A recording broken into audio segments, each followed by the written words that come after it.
अरे 4 मिनट बाकी है ना, 4 मिनट्स है ना, मनीष नहीं है।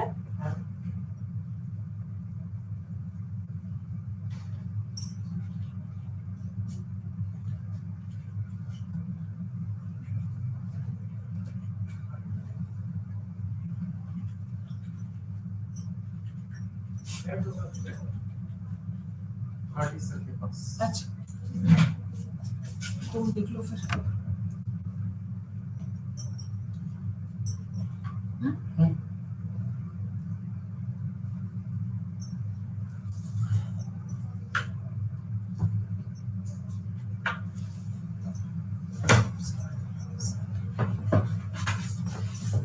Good morning, good morning.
Good morning and namaskar. So I'm back again today with the fifth class of MMPC 001 Management Functions and Organizational Processes. I continue from where we had all left last week. And as I said, this is the fifth class. Today we're going to continue with uh, the block 3, the third unit of block 3, that is decision making. Then we move on to block 4, organizational processes, where we discuss organization structure and design, organization communication processes, and we'll do a bit of organization cultures. And then we'll move on to detailing organizational cultures in the next class. Well, as I said, let's continue with from where we had left last week, that is decision making. Well, this I've already told you that we continue with decision making, which happens to be the ninth unit of MMPC 001. And then we'll discuss organization structure and design, the 10th unit, the 11th unit, organization communication processes, and then we do a bit of unit 12, organization culture. Well, we discussed last time the various definitions of decision making. We tried to understand the concept of decision making, which is one of the most important process and function of management. Well, now today we're going to discuss the models of decision making process, and in that we'll discuss 3 models. Well, let us all begin with the econologic model, or which is also known as the economic man model.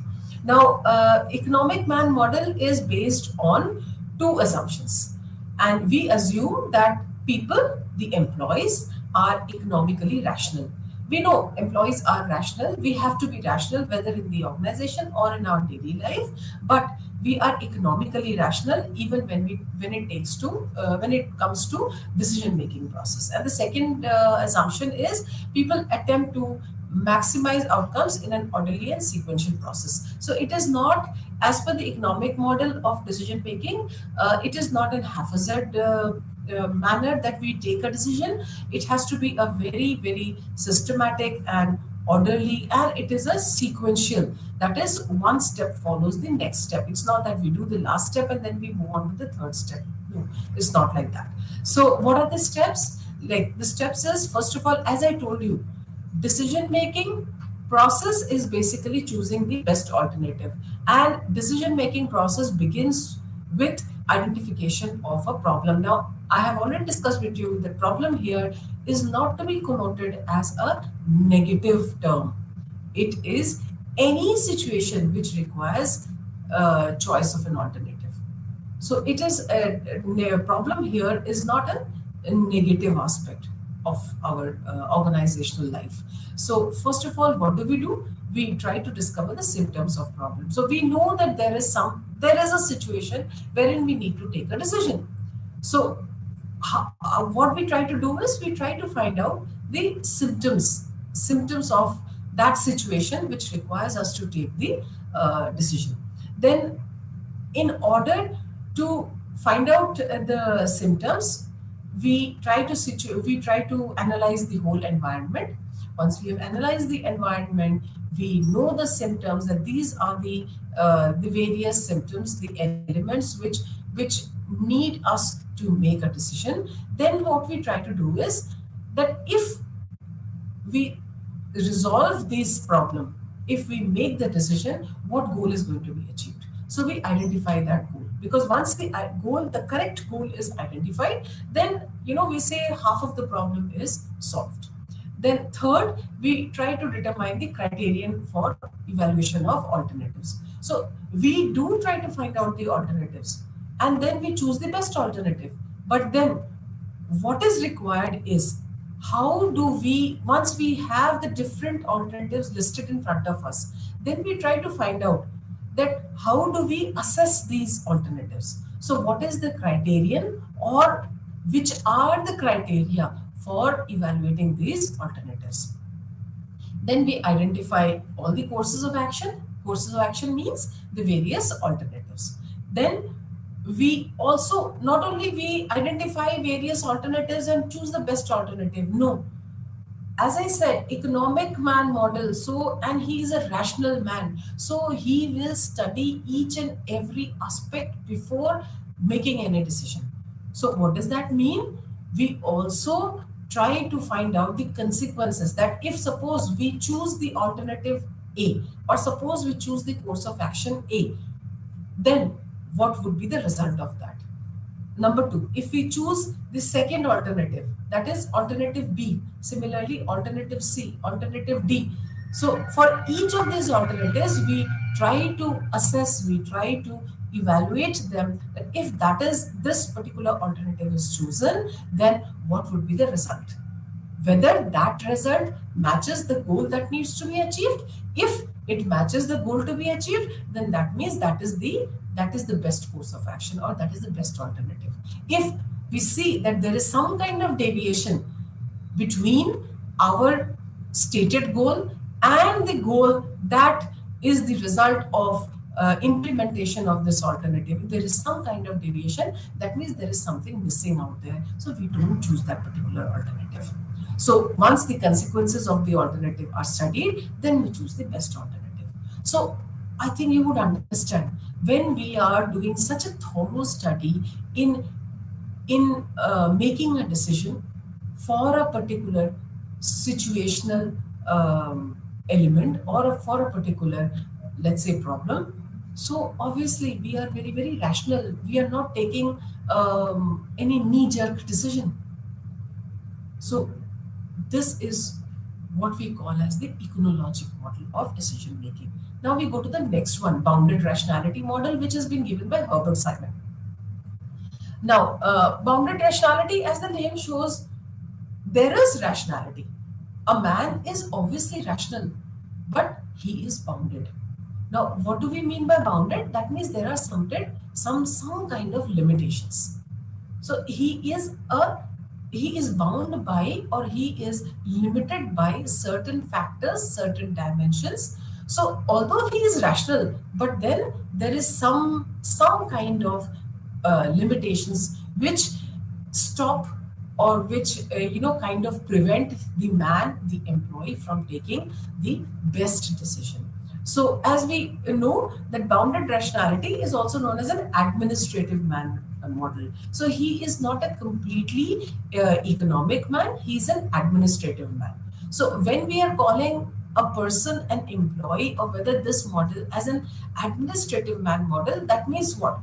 We try to find out the best alternative, but although even if we have the best listed out all the different alternatives, but still we are not so thorough about studying each alternative, the consequences of each alternative, the result that would accrue out of the implementation of this alternative. So what we try to do, we settle for something which is limited, which is lesser model, lesser alternative, lesser best alternative. So why do we do that? As I said, we are not economic as per Herbert Simon in the organization. We are administrative. So what we try to do is, we know that there are a lot of information that is required to be processed, a lot of data to be processed in order to choose the best alternative. So what do? We are bounded.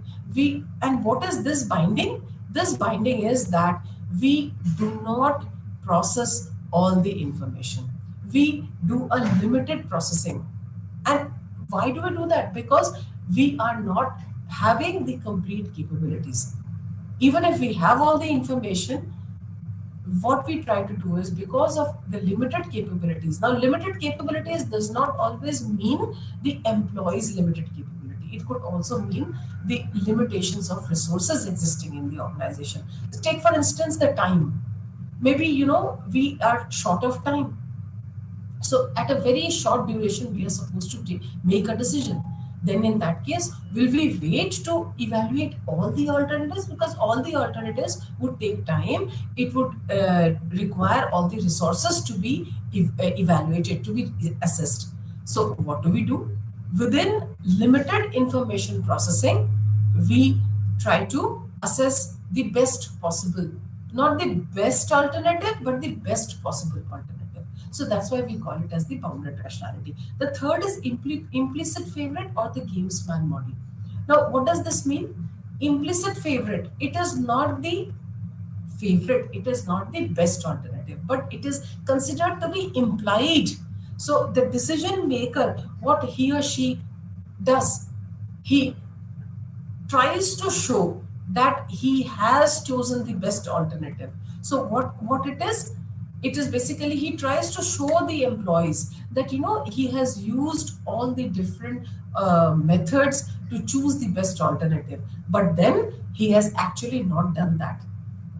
He has chosen the alternative by intuition. However, he tries to pose in such a way that the employees get an impression that the best alternative has been chosen. And this is generally in case of non-programmed decisions. Programmed, we have already discussed the programmed decisions are the day-to-day decisions, which involves minimum uncertainty.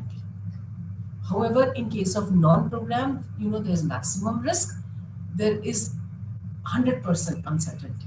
So in that case, what the decision maker does, he or she simply uses the scientific methods. That means he goes in a very systematic manner of finding out the best various alternatives. However, and then chooses one. So the all the employees, they feel that the decision has been made in a very logical, in a very rational manner. However, it is bounded. It is not. It has not been done in a very logical, in a very rational method. It has simply been done by intuition. Now we go to, there are two kinds of decision making processes in the organization. One is group decision making, the other one is individual decision making. As the name shows, individual. That means the decision which has been made by one person. And contrary to that, there is group decision making, wherein there are a number of people, number of persons, number of employees involved together in making a decision. So, as you know, individual, I suppose I have to make a decision. I don't take any other people in confidence. I make the decision on my own. So it is a single person. That means it doesn't take much time. We don't need group consensus. What do I do? Based on the information that is available with me, based on my intelligence, based on my IQ, I make the decision. However, as I said, based on my IQ, so there is a limitation in that. So when there are number of people involved in making a particular decision, so I hope you would understand that the intelligence or the IQ or the capability or the knowledge possessed by all these employees together or collectively makes the decision. So the advantage, as I said, more knowledge is involved in case of group decision making. And in case of, as I said, single decision making or individual decision making is individual's perspective. So it is a very narrow perspective because we are bounded by our own intelligence. We don't have the wider perspective to making a decision. Whereas in case of group decision making, it is a making, there is a broader perspective. Large number of people are involved, or even if not large, at least there are more number of persons involved, more number of employees involved. So it is a collective decision making. Since it is collective decision making, people would be, once the decision has been made, all these employees would be collectively bound by that decision. There would be a sense of belongingness to that particular decision. There would be more motivation amongst the employees because they are themselves involved in making that decision. So once they are involved in making that decision, it is kind of participative decision making. So then, and you can also, since it's participative, you can also say it's a democratic decentralized process. So people would be in the know of what is happening. They would be more aware of the organizational activities, and they would feel more motivated. they would feel that yes, the management, or let's say the higher management, or the management which is just above them, they would feel that yes, they are giving us also importance. So, they feel bound, they realize the importance of that particular decision. However, what are the disadvantages? As I already told you, it is a slow and time consuming, because there are a lot of people involved, there will be brainstorming, there will be a lot of discussion, and naturally it will take a lot of time. Now, each person would have their varied ideas, varied choices, varied perceptions about that particular situation which needs us to take the decision. And then it will be less than optimal decision, because since there will be varied ideas, the people will not, finally they'll say okay, fine, but they might not able to reach a consensus. So then what they will do, they will try to choose that alternative or that course of action wherein you have got the consensus of all the people involved in decision making process.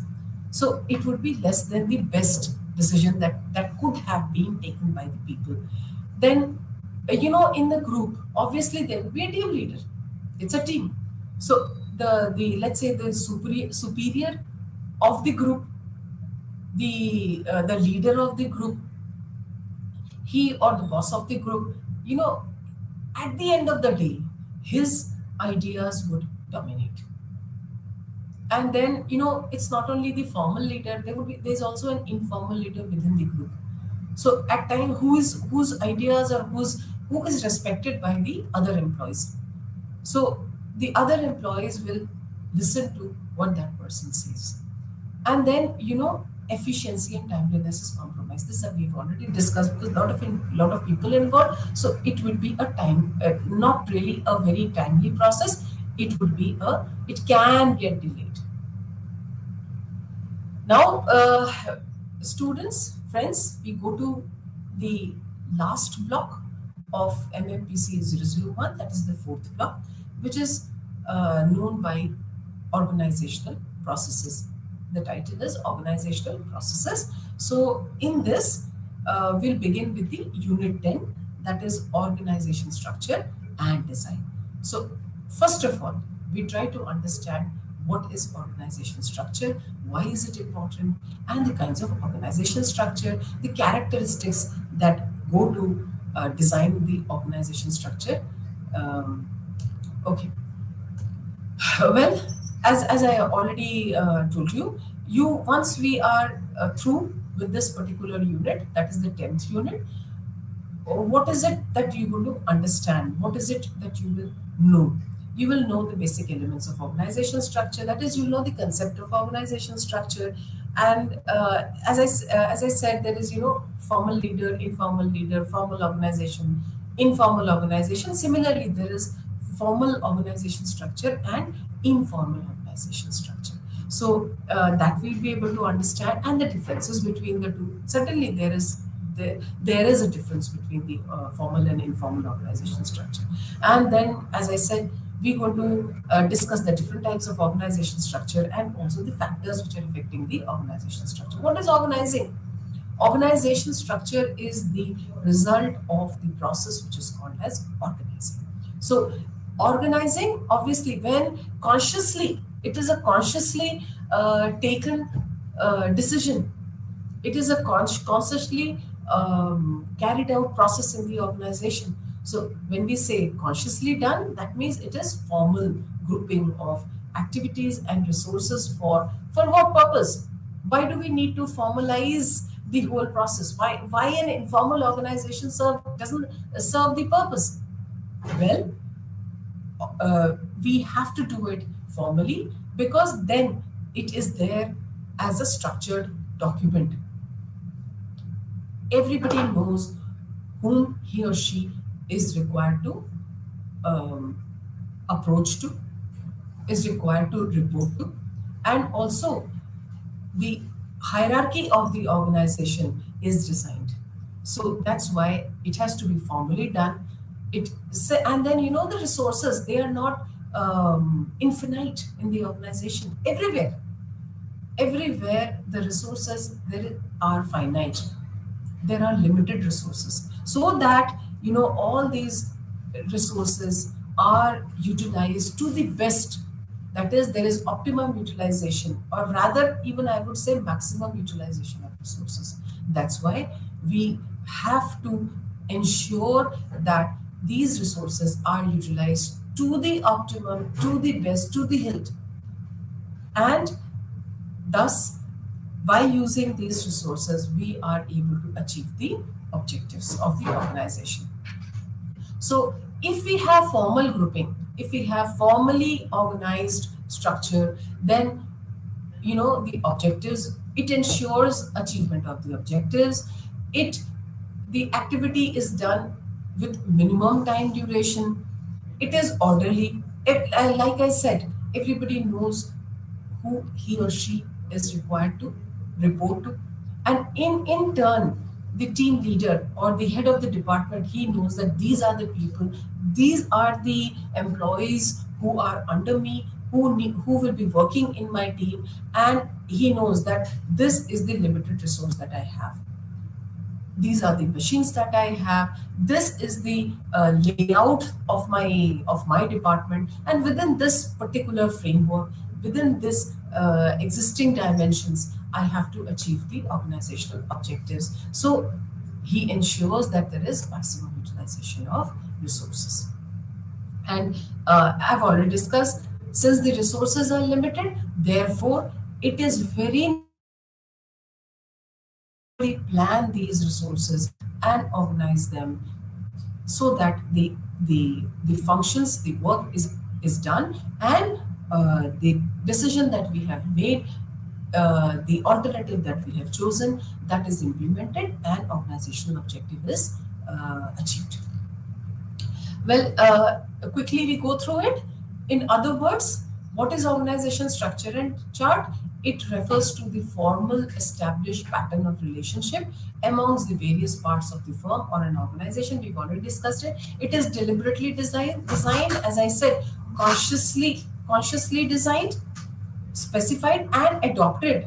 See, it has to be implemented. The organization structure has been designed, the chart is there in place, but if you don't implement it, then all this effort goes waste.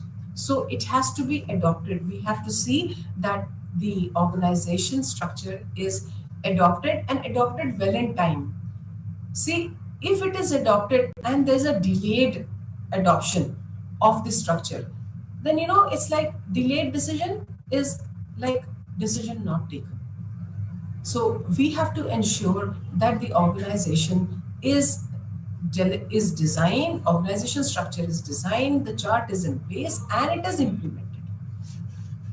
And what is organization chart? Basically, as we have already discussed, it is, as you see here in this particular illustration, organization chart is an illustration of the organization structure. Now, the types of organizations, as I've already told you, there are two types of organization: formal and informal. Now you see the description here, the illustration. I think by just by looking at the illustration, you are able to understand what is a formal and what is an informal organization. Well, as you see here, informal organization, it shows a kind of haphazard. You have people just gathered together, clustered. There's a cluster of employees, and in turn, the formal organization, you see there is a structure. So isn't it clear what is a formal and what is an informal organization? Still, I would discuss it with you. Well, I will take formal organization first because we've already discussed it. Formal organization, it is deliberate, it is conscious effort to pattern the various activities, the functions of the organization, so that ultimately, see, everywhere I will say the same thing. Ultimate goal is to that the objectives of the organization are achieved. Result of explicit decision making, well, this we have already said, that it is formal established pattern of relationship. So it involves explicit decision making. What is formal organization? As you see here, the structure is clearly marked out. So we have one department or one person at the top who has under him, or that particular department has two more departments, or it might have three department, four department, whatever. So it delineates, it clearly specifies the specific departments, activities, people, and the relationships. Then it is, since it is formal, so once we have the structure in place, do you think it is very easy to change the structure? No. So therefore, but then, as I have been, constantly telling you since last, from the first class, that we are living in a dynamic organization. There is a lot of dynamism. Change is the norm. So we have to move with the pace. So what does that mean? Accordingly, we have to adapt our organization, the formal organization. But then it is not easy. Therefore, it is slow to respond to the internal changing forces, and slow to respond to the external, because changing the organization structure, let's say, now and then, very frequently, it is not possible, because there are people involved, there's so many resources involved in that, so we cannot change it. So that's why, what does that imply? It implies, what does it tell? It tells that when we are designing the organization structure, we have to be very careful. We have to do an in-depth study of our organizational objectives. We have to do an in-depth study of the existing resources. We have to do in-depth study of the functions that need to be performed, and then only we have to design, or we have to achieve, or let's say we have to adopt the organization. If we do it in a hurried manner, we, at a later stage, once we implement it, we cannot change it. So it has not to be hurried. On the contrary, what is an informal? It is a spontaneous, people get together, people from, it is not only intra-departmental, informal organization could be interdepartmental. What does that mean? Let's say we have an informal group. So in that group, there could be a person from the finance department, person from the HR department, person from the, let's say, operations department, person could be from the R&D section, and they just get along. And since they're getting along, they're forming an informal group. There is no planned structure or a chart. So, and this particular informal group, it will not, do you think it will be formed in a day? No, gradually people will know each other. Once they come to know each other, the likes, the dislikes, and accordingly within the formal organization, a small, or let's say a number of clusters will be formed, number of groups will be formed. So we'll have number of informal organizations within the formal organization. And, there would be, it would be kind of informal communication network. It will form informal communication channel. So one is, the formal communication channel. So in the information or the communication is moving from one level to the second level, and then to the third level, and then to the fourth level. Whereas in informal organization, it will be haphazard. So person from the marketing, gives, there is a decision that has been taken. So he gives informally, let's say during the lunch hour, they all sit together, and he says, look here, from the next week onwards, this is what will be required to do. So it is not coming from the head of the department. It is not coming from the team leader. It is coming from from within the group of the people. So the informal organization forms the basis for informal communication network, or it is grapevine. We also call it as grapevine. It is a faster channel of communication. Why? Because we are not. It is faster because it is it cuts across the structure. It cuts across the structure of the organization. Now, what are the factors influencing the organization structure when we are deliberately designing the chart, the organization chart? There are, as we know everywhere, there are some external factors, and then there are the internal factors. External factors, what are these? The environment, the socio-cultural, geographical, political, All then, ecological, these are all the external environmental factors which cannot be ignored when we are designing the organization structure, because if we don't consider them at a later stage, you know it will not be possible for us to change the structure. So the environment, the technology, as we all know, technology is fast evolving, it is changing. So we have to design our structure considering the existing or the ongoing or the present level of technological changes, and then the psychosocial characteristics. Similarly, there are internal factors of designing the organization structure, that is the degree of decentralization. Now, how much decentralization we want, how much we want that the employees should be able to take their own decisions. They should be able to perform their own activities. So, depending on that, how much we want to give authority to the people, so depending on that, we design our organization structure. If we feel that no, we don't want the people to make their own decisions, so that would be a very tight, constricted organization structure, wherein in the hierarchy we'll have only one head, and people would all be reporting to him. Then the line and staff relationships. So the line, that is the people who are in the operations, who are in the main, who are responsible for the let's say for implementing the decisions, who are responsible for carrying out the actual functions.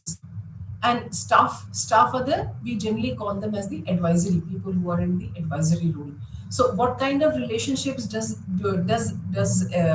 what kind of relationship exists between the main line of employees and the staff employees, let's say the R&D, the advisors, what kind of relationships we do want, and what is the importance, how much role do the staff employees have to play in the day-to-day functioning, in the daily operations. So depending on that, again, we have to design the organization structure.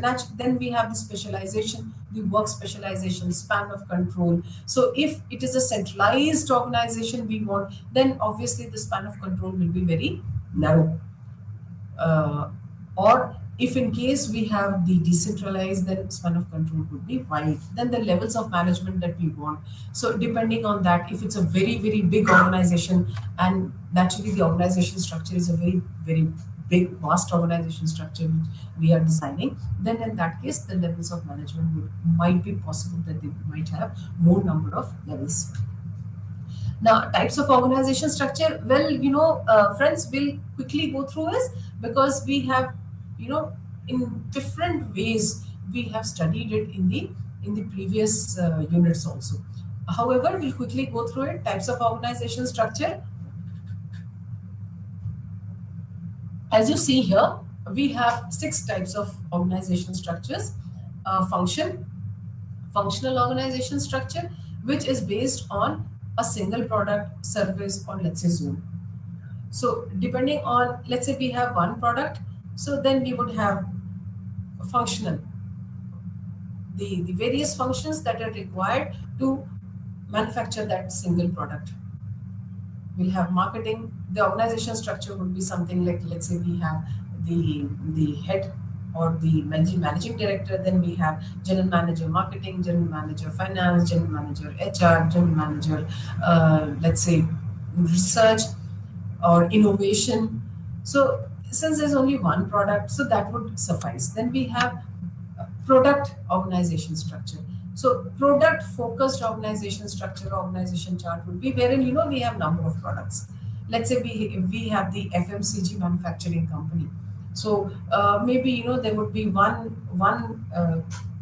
particular department which is looking after, or one particular plant which is looking after manufacturing of, let's say, soap and related products. The second one is, let's say, manufacturing some kind of herbal medicine. The other one, let's say, is manufacturing. The other unit is, let's say, manufacturing cosmetics. So each one of them, it will be product based organization structure. So each one would have a separate marketing manager, would have a let's say operations manager, would have a R&D manager, which would exclusively, this particular structure would exclusively focus on those products. Then we have location based organization structure, wherein let's say the structure, the organization is very big.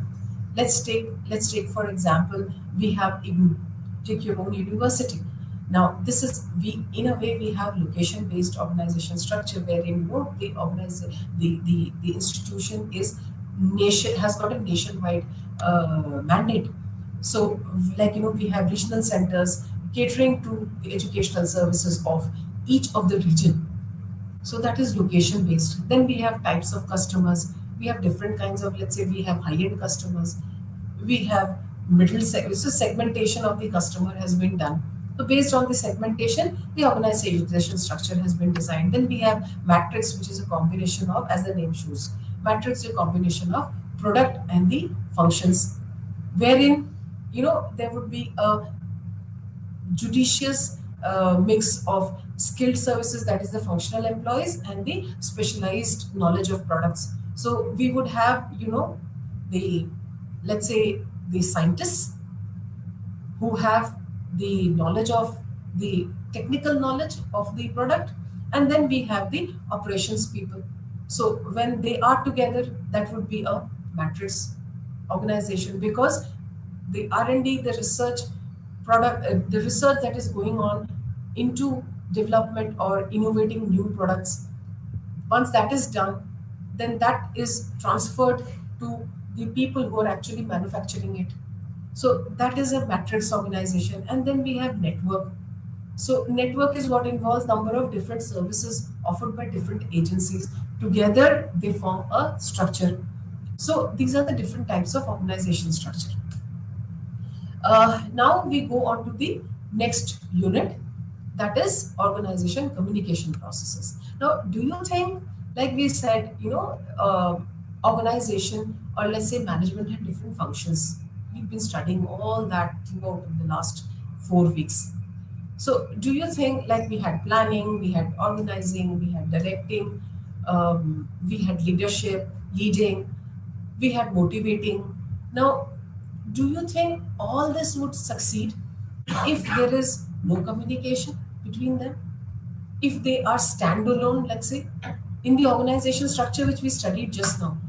So then there is the formally designed organization structure, and then also we have, I told you that we have informal organization structure within organization within the formal.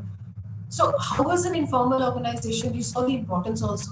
So how is an informal organization, informal grouping done? If there is no communication, if the people are not talking to each other, if the people are not interacting with each other, do you think the organization will succeed? Can I be on my own in the organization?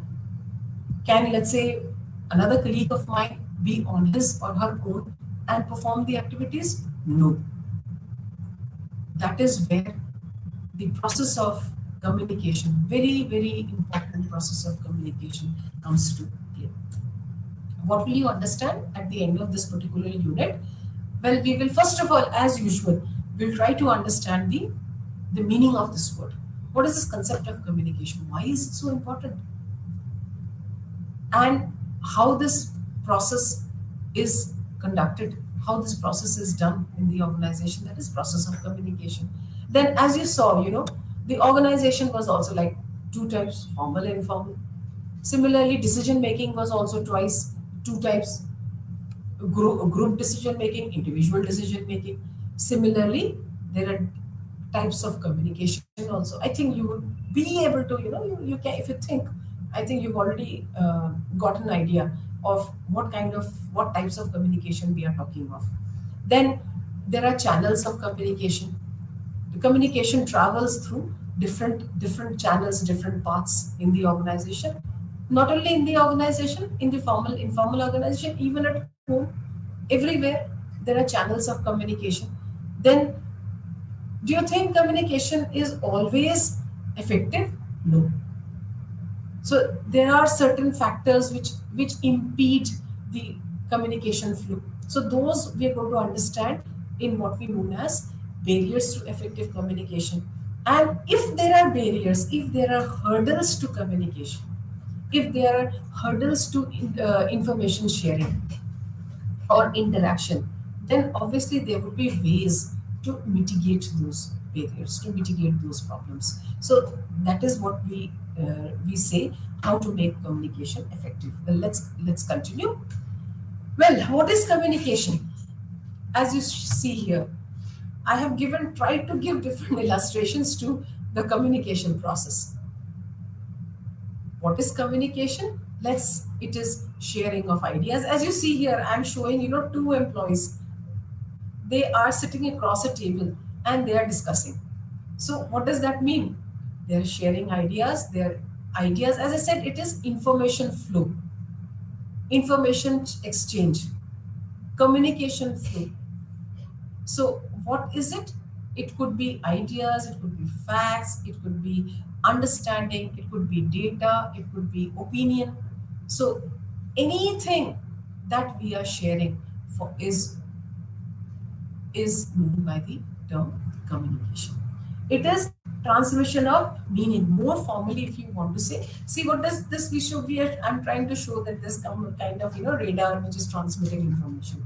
So when X person shares his ideas with Y person. So he is not only sharing the idea, the communication would be successful only when, let's say, Y is able to understand the essence of the communication, essence of the information that X gave to him. So it is transmission of meaning.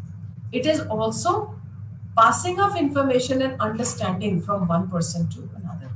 See, if I say something, like for example, now I'm trying to communicate with all of you.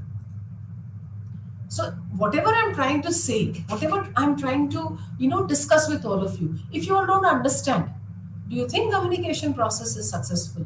No.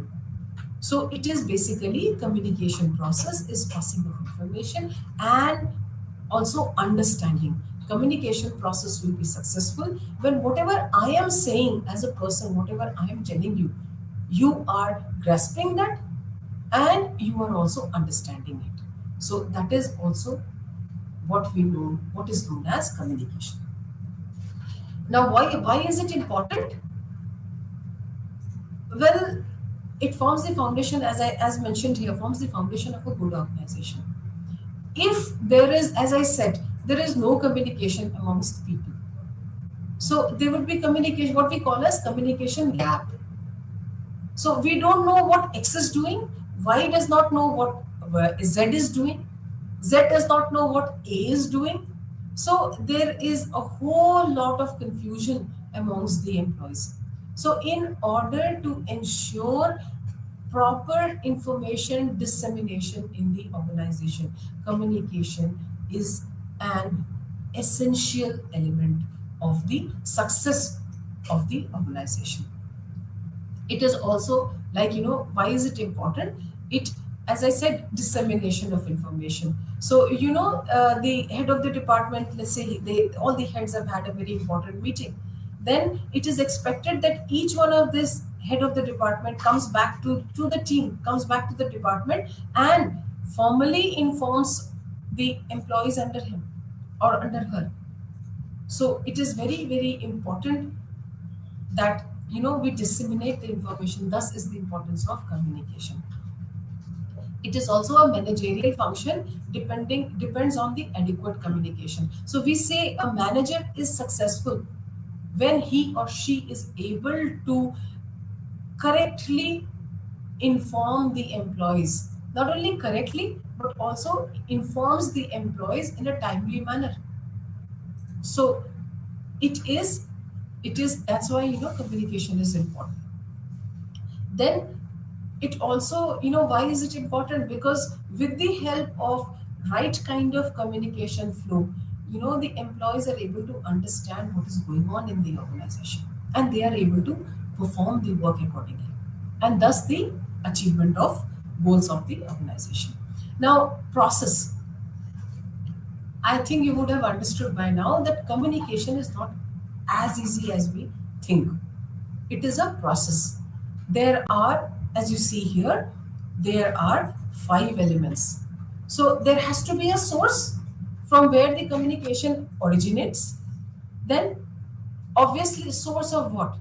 There has to be something, some information, some data, some opinion, some fact that has to come, originate from source X, reach the the receiver.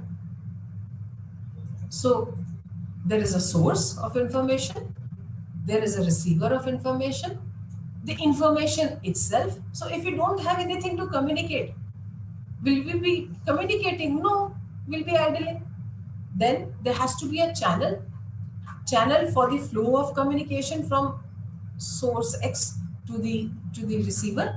And then how does receive the source X or the source of information know that the receiver has, for whom the information was meant, has actually received it and understood? So there is a feedback. So these are the five elements of communication. And then of course there is something, if you remember, I told you there are barriers to communication. In the beginning I told you, we'll understand in this unit, barriers to communication. So there is also something called surrounding noise.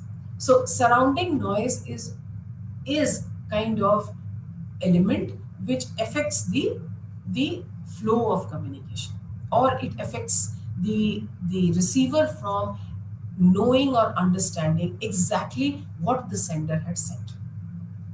So look here in this particular illustration, in this particular figure, we have a sender. Sender has the information. He or she encodes the information. It is not sent as it is sent in a particular format. So it is like, you form a sentence. You do sentence formation. So that is encoding. Then there is a message.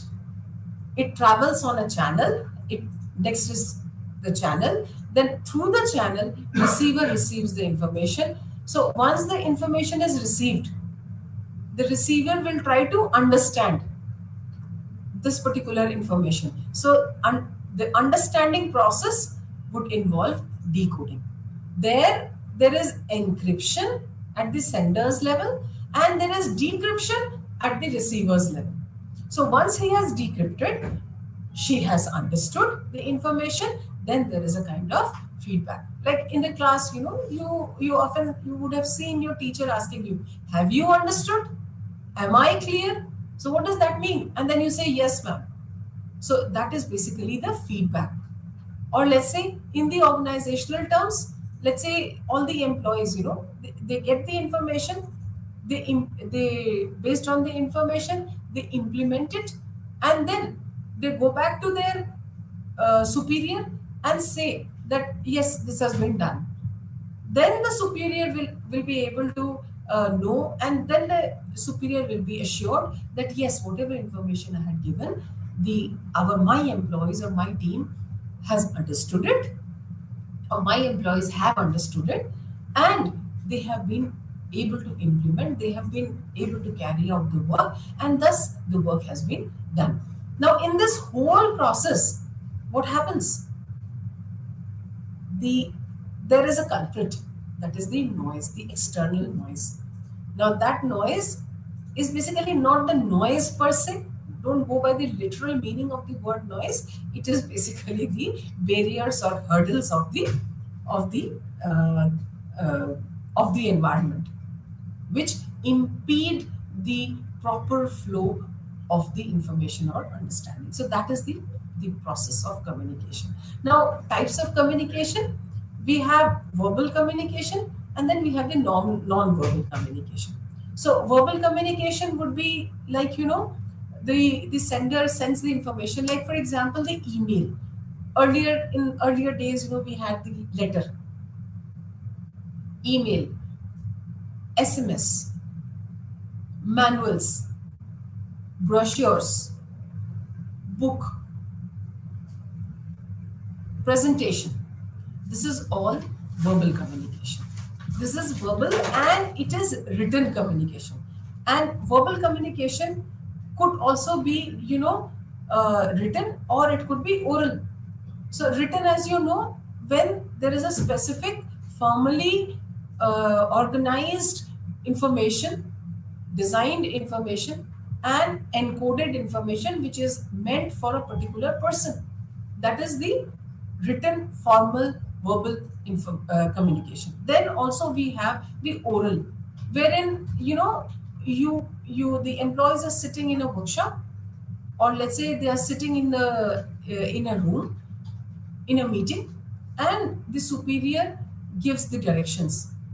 One way is superior directs them through the emails, so that would be written verbal. The other way is the superior simply calls everyone and says that this is what needs to be done, and this is our time limit, and this is what you would be doing, this is what you would be doing, this is what you would be doing. So that is basically oral communication. It could be telephonic, since it's not written. It could be telephonic, it could be a lecture. So that is oral communication. Now, written communication is basically one way. So once the communication reaches the receiver, then the receiver reads it and then replies or responds. Could reply, could not, perhaps might not reply, or could not reply. But in case of oral, it is a two-way communication. You're talking on the phone, talking on the mobile. Immediately, you when you tell something to your colleague, the colleague responds to you, and it is less formal. On the contrary, what is non-verbal? Non-verbal is like uh, the body language. In simple terms, it is the body language. So basically, non-verbal communication, it is it it isn't really, it supplements and complements the verbal communication. So seriousness of a communication, suppose the manager tells his employees that this needs to be done by evening. So his gesture would be very serious.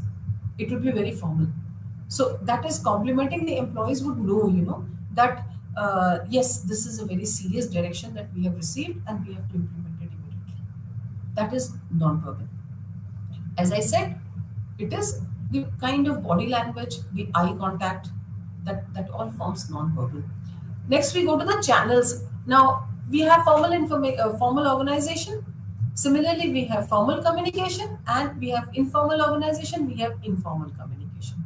So, and you already know what is formal organization. So, any direction coming in a written form, that is formal communication, or even oral communication coming from the superior to the subordinates, that is formal communication. So informal communication, when you just let's say you're sitting in a group, and in a grapevine, you get to know something.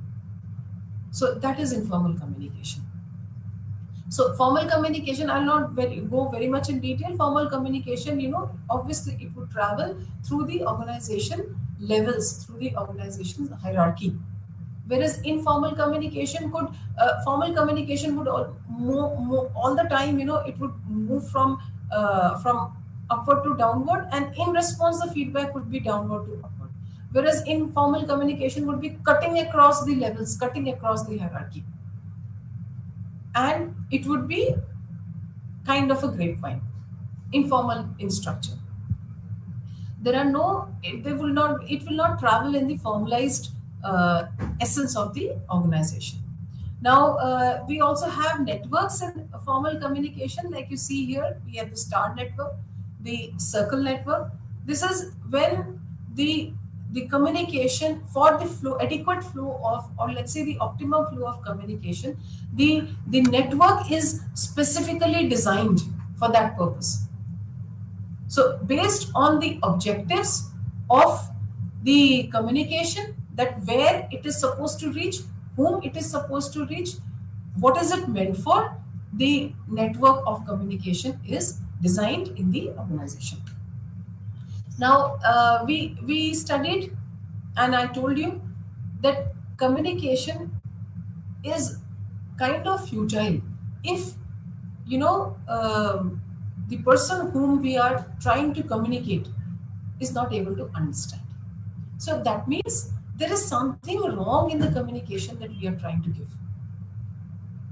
So it's not necessarily it is there is something wrong with us, or we are mistaken in giving the command or the order or this, or let's say the instructions, or need not necessarily be command, order, or something.